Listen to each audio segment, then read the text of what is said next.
ओम शांति। 7 नवंबर 2024। मीठे प्यारे बाबा के आज के मीठे मधुर महावाक्य। आज की मुरली के कुछ मुख्य पॉइंट्स।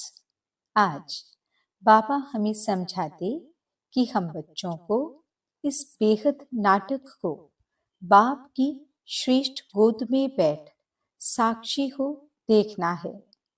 कभी बाप की गोद छोड़ रावण की गोद नहीं लेनी है। हमारा कर्तव्य ही है डूबने वालों को बचाना। इसलिए बाप से जो अविनाशी ज्ञान रत्नों का अखुट खजाना मिल रहा है, उसे स्मृति में रख बुद्धि को बेहद में ले जाना है। सदा संतुष्ट रहे, प्रभु प्रिय, लोकप्रिय और स्वयं प्रिय बनना है। तो चलिए सुनते हैं आज की बाबा की मीठी प्यारी मुरली। ओम शांति। बाबा कहते, मीठे बच्चे, शिव बाबा आया है तुम्हारे सब भंडारे भरपूर करने।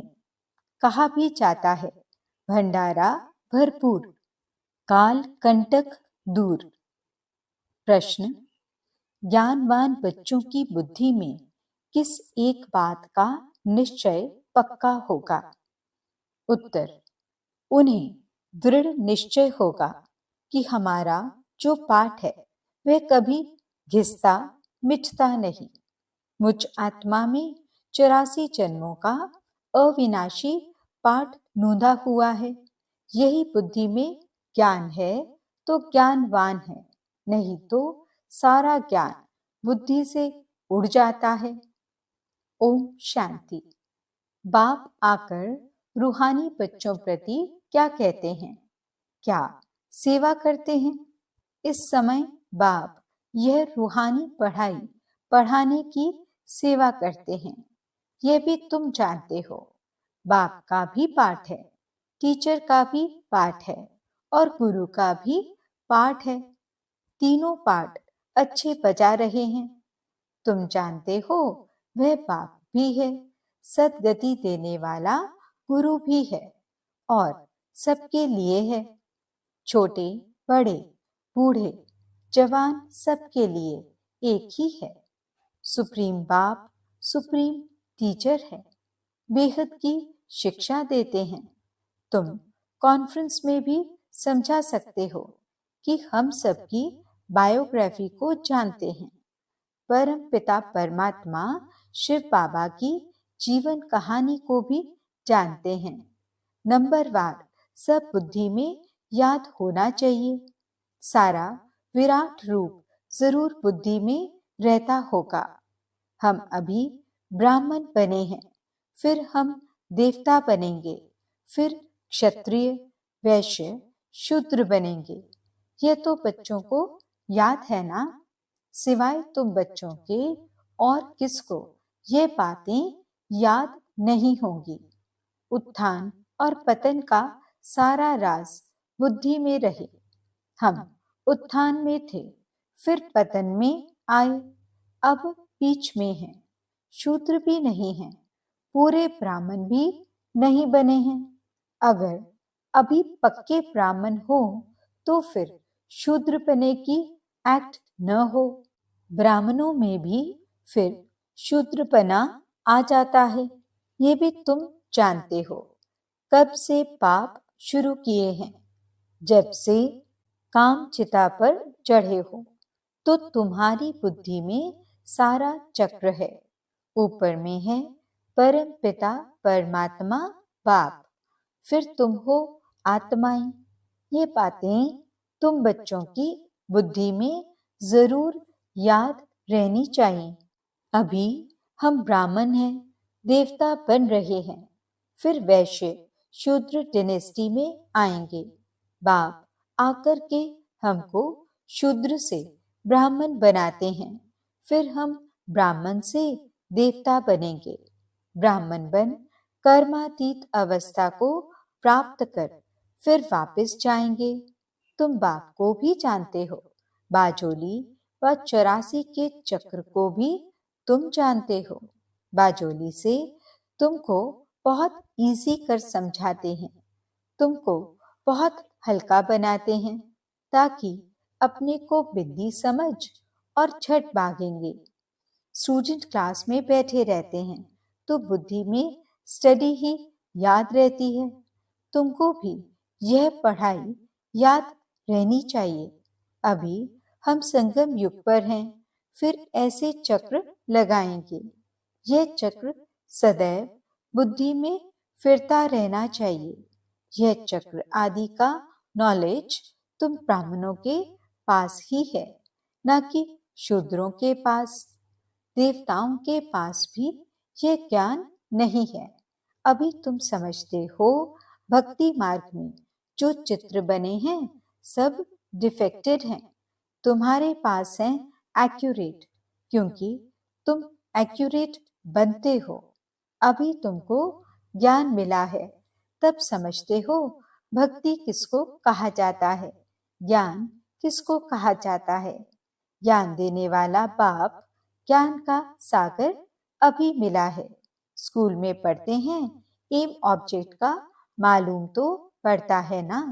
भक्ति मार्ग में तो एम ऑब्जेक्ट होती नहीं। यह थोड़े ही तुमको मालूम था कि हम ऊंच देवी देवता थे, फिर नीचे गिरे हैं। अब जब ब्राह्मण बने हो तब पता पड़ा है ब्रह्मा कुमार कुमारियां जरूर आगे भी बने थे। प्रजापिता ब्रह्मा का नाम तो बाला है।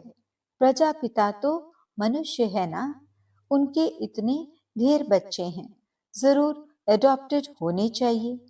कितने एडॉप्टेड हैं? आत्मा के रूप में तो सब भाई भाई हो। अभी तुम्हारी बुद्धि कितनी दूर जाती है तुम जानते हो। जैसे ऊपर में स्टार्स खड़े हैं, दूर से कितने छोटे दिखाई पड़ते हैं। तुम भी बहुत छोटी सी आत्मा हो। आत्मा कभी छोटी बड़ी नहीं होती है। हाँ, तुम्हारा मर्तबा बहुत ऊंच है।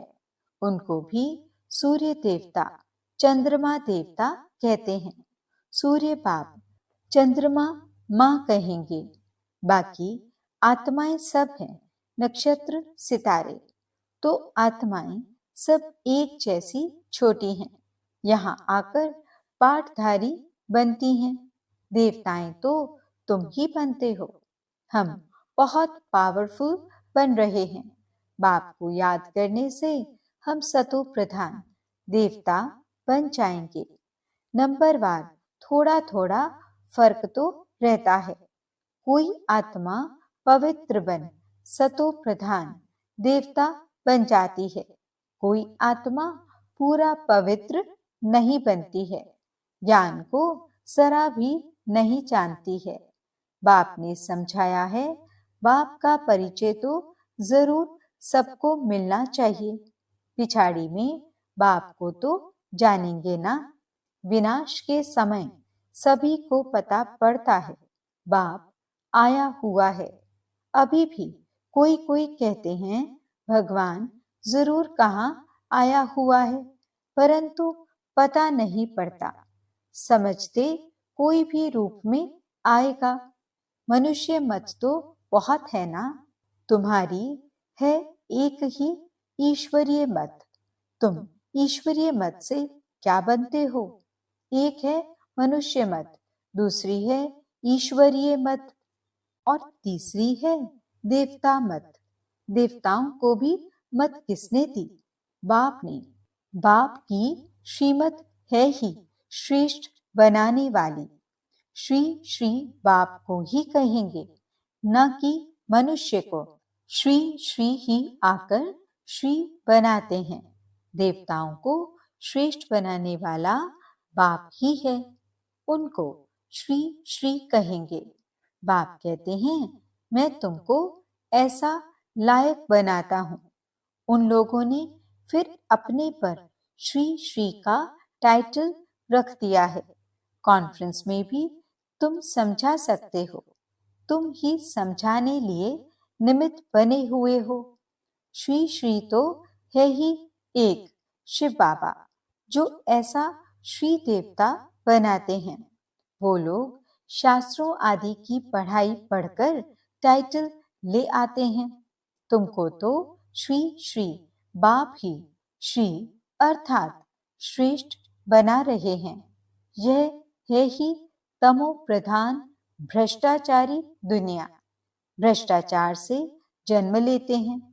कहाँ बाप का टाइटल, कहाँ यह पतित मनुष्य अपने पर रखाते हैं। सच्ची सच्ची श्रेष्ठ महान आत्माएं तो देवी देवता है ना। सतो प्रधान दुनिया में कोई भी तमो प्रधान मनुष्य हो न सके। रजो में रजो मनुष्य ही रहेंगे, न कि तमोगुणी। वर्ण भी गाए जाते हैं ना। अभी तुम समझते हो, आगे तो हम कुछ नहीं समझते थे। अब बाप कितना समझदार बनाते हैं। तुम कितना धनवान बनते हो। शिव बाबा का भंडारा भरपूर है। शिव बाबा का भंडारा कौन सा है? अविनाशी ज्ञान रत्नों का। शिव बाबा का भंडारा भरपूर, काल कंटक दूर। बाप तुम बच्चों को ज्ञान रत्न देते हैं। खुद है सागर, ज्ञान रत्नों का सागर है। बच्चों की बुद्धि बेहद में जानी चाहिए। इतनी करोड़ आत्माएं सब अपने अपने शरीर रूपी तख्त पर विराजमान है। यह बेहद का नाटक है। आत्मा इस तख्त पर विराजमान होती है। तख्त एक ना मिले दूसरे से। सबके फीचर्स अलग अलग हैं। इनको कहा जाता है कुदरत। हर एक का कैसा अविनाशी पाठ है। इतनी छोटी सी आत्मा में 84 का रिकॉर्ड भरा हुआ रहता है। अति सूक्ष्म है। इससे सूक्ष्म वंडर कोई हो नहीं सकता। इतनी छोटी आत्मा में सारा पाठ भरा हुआ है, जो यहाँ ही पाठ बजाती है। सूक्ष्म तन में तो कोई पाठ बजाती नहीं है। बाप कितना अच्छी रीति समझाते हैं। बाप द्वारा तुम सब कुछ जान जाते हो। यही नॉलेज है। ऐसे नहीं कि सबके अंदर को जानने वाला है। ये नॉलेज जानते हैं, जो नॉलेज तुम्हारे में भी इमर्ज हो रही है। जिस नॉलेज से ही तुम इतना ऊंच पद पाते हो। यह भी समझ रहती है ना। बाप है बीज रूप। उनमें झाड़ के आदि मध्य अंत की नॉलेज है। मनुष्यों ने तो लाखों वर्ष आयु दे दी है, तो ज्ञान आ न सके। अभी तुमको संगम पर यह सारा ज्ञान मिल रहा है। बाप द्वारा तुम सारे चक्र को जान जाते हो। इनके पहले तुम कुछ नहीं जानते थे। अभी तुम संगम पर हो। यह है तुम्हारा अंत का जन्म। पुरुषार्थ करते करते फिर तुम पूरा ब्राह्मण बन जाएंगे। अभी नहीं हो। अभी तो अच्छे अच्छे बच्चे भी ब्राह्मण से फिर शूद्र बन जाते हैं। इसको कहा जाता है माया से हार खाना। बाबा की गोद से हार कर रावण की गोद में चले जाते हैं। कहाँ बाप की श्रेष्ठ बनने की गोद, कहाँ भ्रष्ट बनने की गोद। सेकंड में जीवन मुक्ति, सेकंड में पूरी दुर्दशा हो जाती है। ब्राह्मण बच्चे अच्छी रीति जानते हैं कैसे दुर्दशा हो जाती है। आज बाप के बनते, कल फिर माया के पंजे में आकर रावण के बन जाते हैं। फिर तुम बचाने की कोशिश करते हो तो कोई कोई बच भी जाते हैं। तुम देखते हो डूबते हैं तो बचाने की कोशिश करते रहो। कितनी खिटखिट होती है। बाप बैठ बच्चों को समझाते हैं। यहाँ स्कूल में तुम पढ़ते हो ना। तुमको मालूम है कैसे हम यह चक्र लगाते हैं। तुम बच्चों को श्रीमत मिलती है, ऐसे ऐसे करो। भगवानुवाच तो जरूर है, उनकी श्रीमत हुई ना। मैं तुम बच्चों को अब शूद्र से देवता बनाने आया हूं।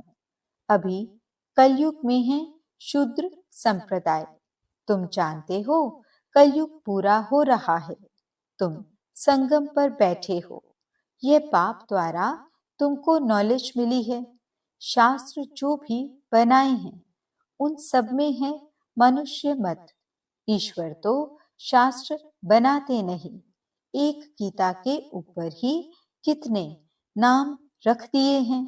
गांधी गीता, टैगोर गीता आदि आदि ढेर नाम है। गीता को मनुष्य इतना क्यों पढ़ते हैं? समझते तो कुछ भी नहीं। अध्याय वही उठाकर अर्थ अपना अपना करते रहते हैं। वे तो सब मनुष्यों के बनाए हुए हो गए ना। तुम कह सकते हो मनुष्य मत की बनाई हुई गीता पढ़ने से आज यह हाल हुआ है। गीता ही पहला नंबर का शास्त्र है ना। वह है देवी देवता धर्म का शास्त्र। यह तुम्हारा ब्राह्मण कुल है, यह भी ब्राह्मण धर्म है ना।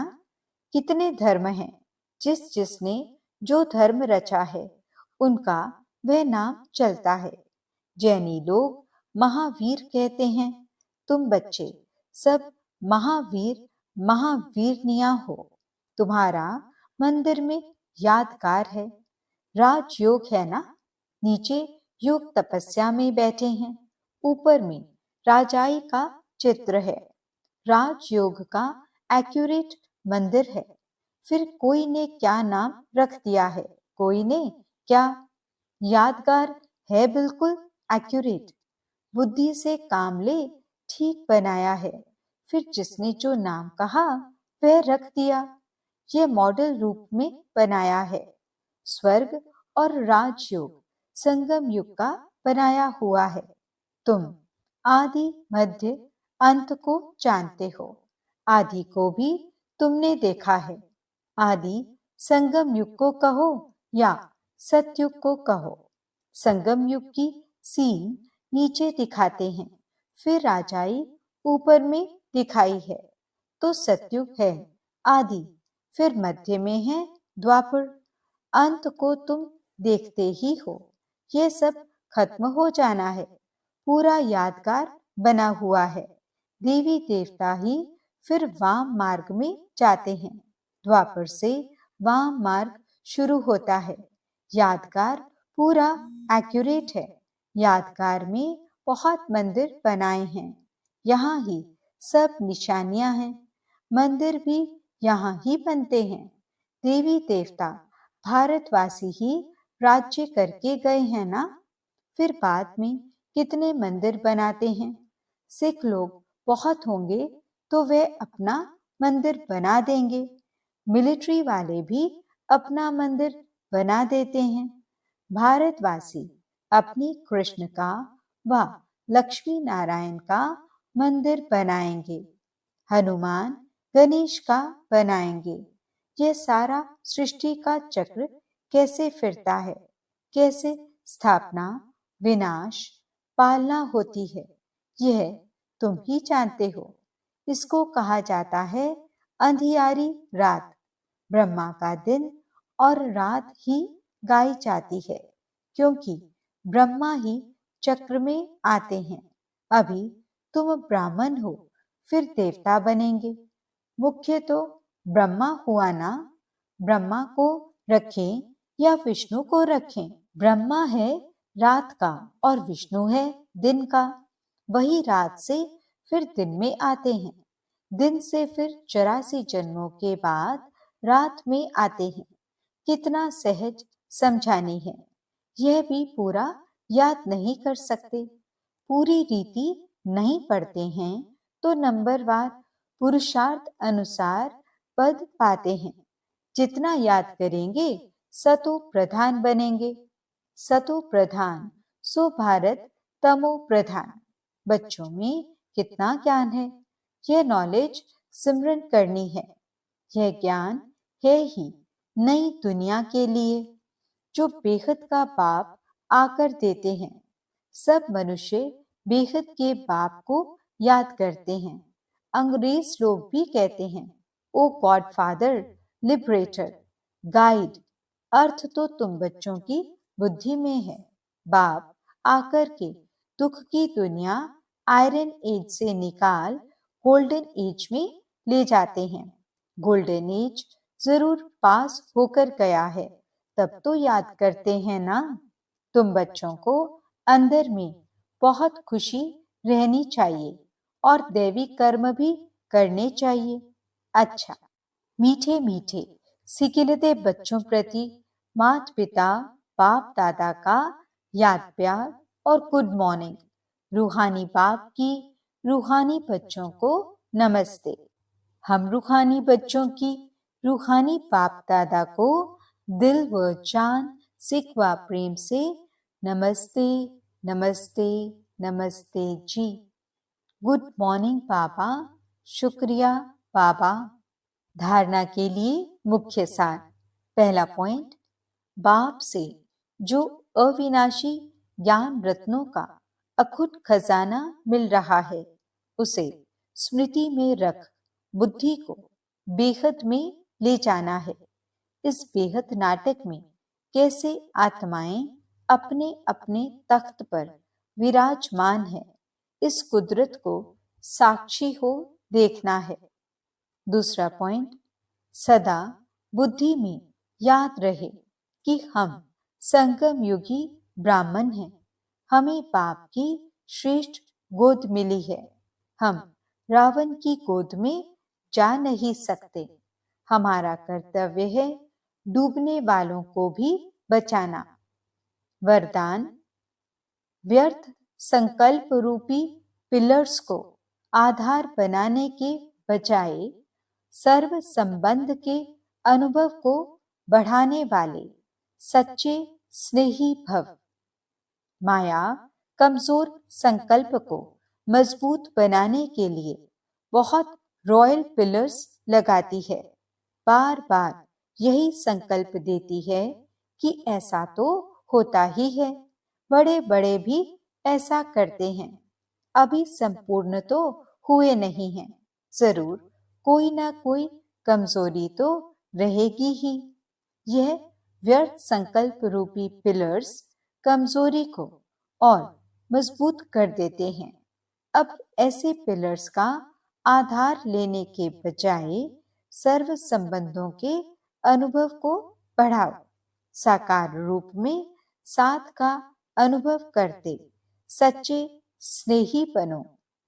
स्लोगन, संतुष्टता सबसे बड़ा गुण है। जो सदा संतुष्ट रहते हैं वही प्रभु प्रिय, लोकप्रिय व स्वयं प्रिय बनते हैं। ओम शांति। आज के अव्यक्त इशारे। सेवाधारियों को सदा सफलता स्वरूप रहने के लिए बाप समान बनना है। एक ही शब्द याद रहे, फॉलो फादर। जो भी कर्म करते हो चेक करो कि यह बाप का कार्य है। अगर बाप का है तो मेरा भी है, बाप का नहीं तो मेरा भी नहीं। ये चेकिंग की कसौटी सदा साथ रहे तो जैसे बाप सदा सफलता स्वरूप है, वैसे स्वयं भी सदा सफलता स्वरूप हो जाएंगे। ओम शांति।